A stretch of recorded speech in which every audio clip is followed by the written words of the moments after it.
দেশ সেবার স্বপ্ন পূরণ হলো না। গন্তব্যে পৌঁছানোর আগে হারিয়ে গেল রাতাবাড়ির এক অর্থী যুবক। এক রাত স্বপ্ন নিয়ে সেনাবাহিনীর নিয়োগ পরীক্ষায় অংশ নিতে গিয়ে অপ্রত্যাশিতভাবে প্রাণ হারালো হরিণটিলার মাত্র 23 বছরের যুবক সুমিত সিনহা। দুর্লভছড়া গুয়াহাটি ট্রেনে রওনা হয়েছিল আসাম রাইফেলসের ভর্তি পরীক্ষায় যোগ দিতে। দুর্ভাগ্যবশত আর ফিরল না ঘরে। রেল লাইনের পাশে সুমিতের নিথর দেহ পাওয়া যায়। রেল পুলিশ তদন্ত শুরু করেছে। মিলেনি সুমিতের সঙ্গে থাকা টাকা এবং মোবাইল। ছিনতাই চক্রের সংশ্লিষ্টতার সন্দেহ করছে পরিবার। পরিবারের একমাত্র উপার্জনক্ষম সদস্যকে হারিয়ে দিশেহারা আত্মীয় স্বজন। ন্যায় বিচার এবং সরকারি সহায়তার আবেদন পরিবারের। বুধবার রাতে সুমিতের কফিনবন্দি দেহ বাড়িতে পৌঁছলে শোকের আবহ ছড়িয়ে পড়ে হরিণটিলা ও গোটা রাতাবাড়ি এলাকায়। পরিবারের একমাত্র ভরসা অতি যুবক 23 বছর বয়সী অমিত সিনহা।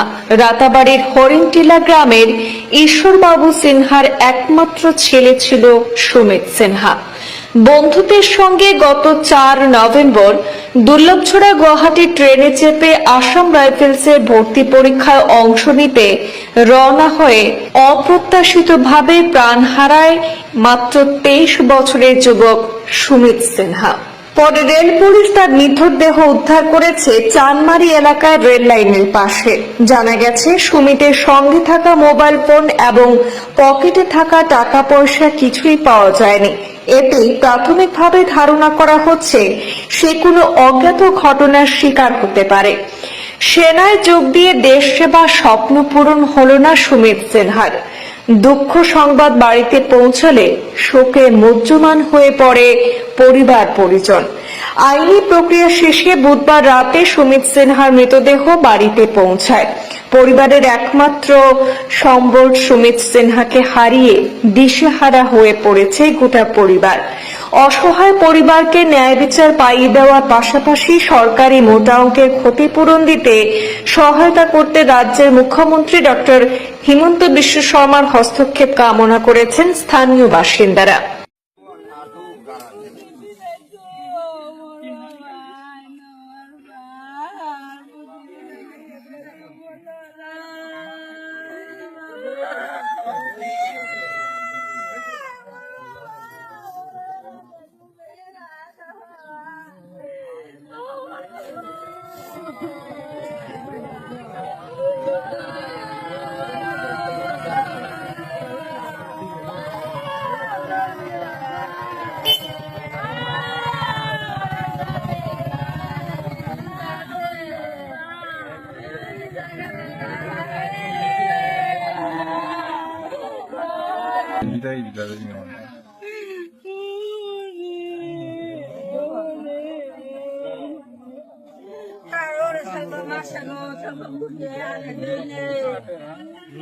Kita